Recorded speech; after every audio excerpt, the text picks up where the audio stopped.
Chapter 87 of Record of Ragnarok has just dropped, and this chapter was crazy. Like, I think we all expected the author's Okita bias to cook us up a good round, but so far this is insane, and since there's so much to talk about, let's get right into it. The chapter opens with Okita going right in for the kill, and for a while it seems pretty one-sided, with Susanoo only able to block and evade the swordsman's attacks, and we get a pretty clear picture of just how strong Okita really is, as well Ares can't see him move. As Ares said, he just disappeared. And although you might say that's cool, a lot of characters are really fast, I do remind you that Ares could not only see Poseidon move, but also Zeus. And considering it's also clarified Okita's swings are not just fast, but also have the power to one-shot his opponents, yeah, this man is pretty strong, and he's pretty definitively just, stronger than Poseidon. This funny enough backs up my previous prediction that this is kind of like a reverse round 3, since Okita is like a better Poseidon, being not only faster, but quite likely packing a bit more power than the god of the seas. And whereas Poseidon was passive in his attacks, Okita is relentless. And Susanoo as the god of swords is kind of reminiscent of Sasaki, both being older looking characters who mainly parry their opponent's blows, with Susanoo's mastery of all swordsmanship reminding me quite a bit of how Sasaki's trace is depicted.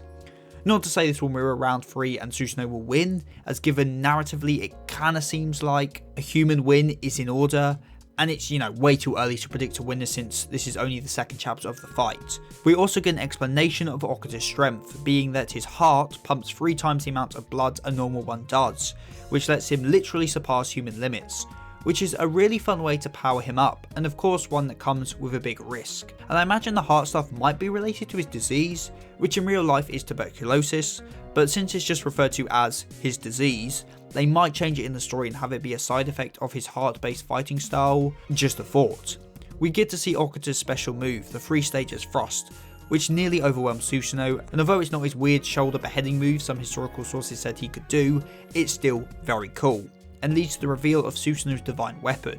And I feel this might turn out to be a cool bit of symbolism in retrospect, since Okita broke Susanoo's scabbard with his own power and revealed the sword.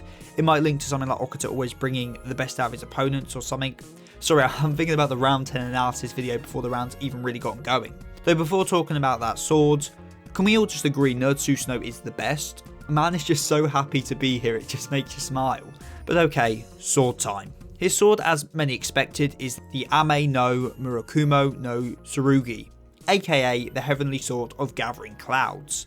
This in real life is one of Japan's 3 imperial regalia, which are basically like these national treasures that do exist, but just no one is ever allowed to see them. And in the story, it's revealed this sword was forged by the union of both human history's greatest swordsmiths and the gods of blacksmithing, which is just so cool. As we've all been noticing as the story has gone on, the gods have become more and more friendly with the humans, reflecting their overall view of humans changing.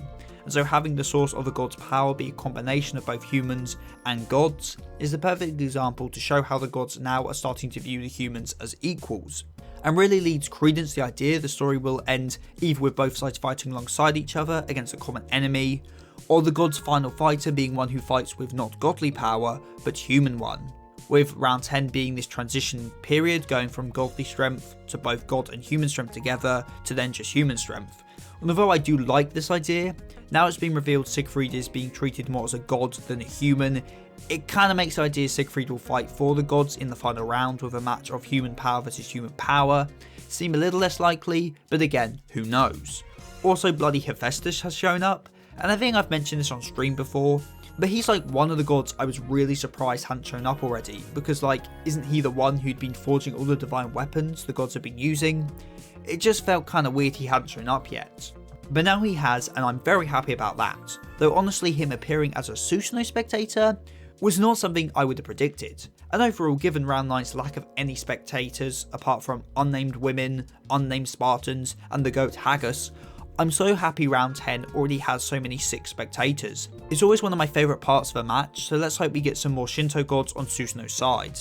Oh, and Sasaki is here, and although I think it was fairly likely, I'm happy it's confirmed he will be spectating, as he, is the greatest swordsman in history, so it's kind of fitting he should be here. And bloody Musashi is with him too, as well as all the other swordsmen from round 3. And I could be wrong, but is this the first time a round specific spectator has shown up again for another round?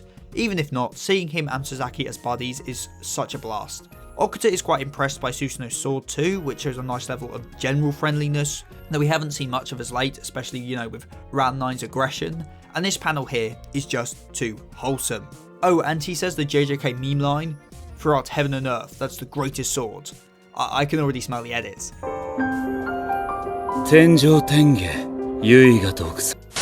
Though given it's the greatest sword, let's hope Okita's swords can keep up, because although most likely his Volond is his sword, I really like the idea his Volond is instead a pacemaker.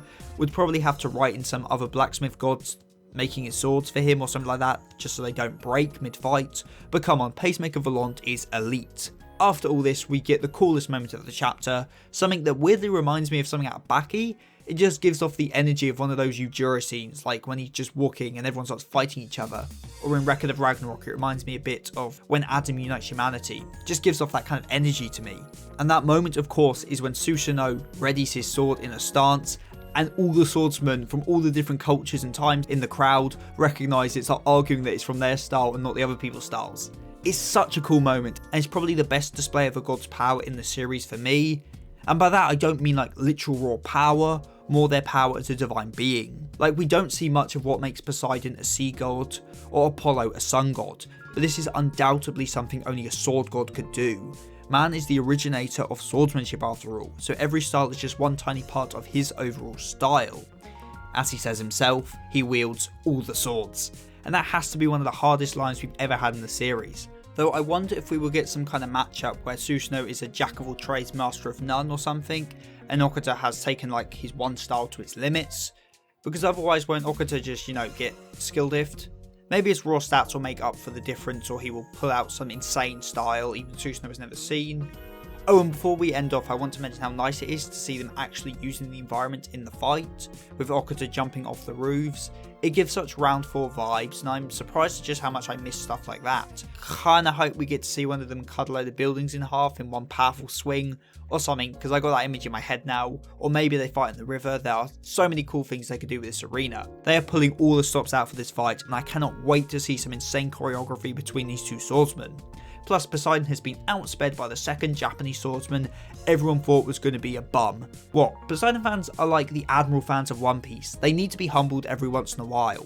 If you enjoyed this video, then consider liking, subscribing and ringing that bell, so you won't miss out on the Chapter 88 review, where I predict we will get a Volond reveal for Okita and a glimpse into Susanoo's backstory, hopefully with a few more Shinto god cameos.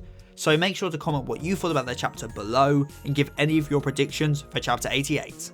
And if you want to support this channel even further, then perhaps pledge to my Patreon or consider becoming a channel member so you can get your name at the end of the video, like Hikari Desu, Rinjak9696, Mr. Sputum and Matthias Rowett. So with all that said and done, I have been Seth the Sin, the deadly sin of geek, and I am signing out. Stay safe everyone.